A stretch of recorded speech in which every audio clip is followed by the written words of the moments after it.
South Korea में हुआ हुआ घटना, एक बहुत बड़ा सरकार का बहुत बड़ा हमारा हिंदुस्तान का गवर्नमेंट का जनरल सेक्रेटरी, होम सेक्रेटरी, ऐसा सेक्रेटरी बहुत बड़ा ऑफिसर था,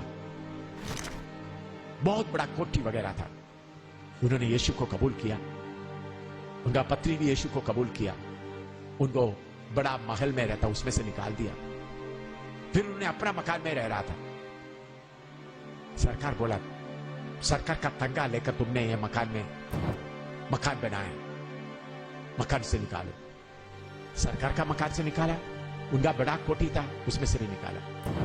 बाद में बोला यीशु को छोड़ दो, सब ले लो। उन्होंने बोला यीशु को छोड़ने का सवाल ही नहीं होता। सरकार का नौकरी से निकाला, बंगला से निकाला, यीशु को छोड़ने का सवाल। अपना मकान उसमें से निकाला। आपको मालूम है उन्होंने अपना 7 बच्चों के साथ एक सूखा फ्लाईओवर पुल के नीचे छोटा सा तारपालिन ये पॉलिथीन के बनाकर उसमें रह रहा था। उनका इतना बड़ा ऑफिसर का बेटे लोग होटलों में जाकर फेंकने वाला लोग खाकर फेंक देते, उसको छोटा पॉलिथीन में इकट्ठा करके पापा मम्मी और खाते थे। फिर भी यीशु का प्रचार बंद नहीं किया। तो सरकार देखा,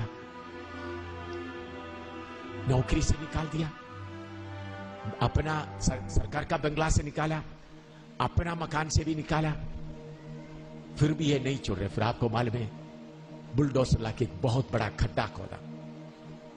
खड्डा खोदने के बाद मां बाप और 7 बच्चे को लाइन में खड़ा किया, सारे शहर के लोगों को इकट्ठा किया, मिट्टी डालना शुरू किया। उनको बोलो यीशु को छोड़ दो तो तुमको छोड़ देंगे। सबसे छोटा लड़का लास्ट में था, मिट्टी डालकर छोटा लड़के का गर्दन तक मिट्टी आए। बोला छोड़ दो, उन्होंने बोला नहीं। उन लोग देखते देखते छोटा बेटा भी मिट्टी के अंदर आ गया, मर गया। उसके बाद आखिरी में उनका सबसे पहला बेटा, सातवां बेटा ने पहला बेटा, उनका गर्दन तक खाया मिट्टी। तब बाकी 6 बच्चे मर गए। बाद में वो बेटा को देखा, बेटे को पत्नी को देखकर बेटे को देखा। पत्नी बोला हमारा 6 बच्चे उधर पहुंच गया हमारा पिता के घर में, और बोला जल्दी कर लो। उनको भी मार दिया।